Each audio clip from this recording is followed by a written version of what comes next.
In today's video, we'll talk about Jaltest's interactive wiring diagrams. These diagrams provide a visual guide, making it easier to trace and diagnose electrical issues.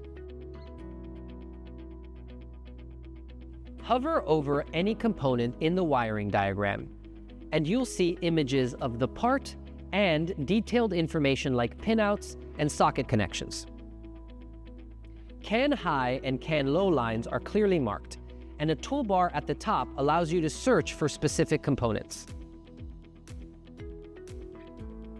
Furthermore, you'll be able to see the numerated sockets and how they're connected to the ECU. The interactive design enhances the diagnostic process by letting you explore circuits in real time, which speeds up troubleshooting.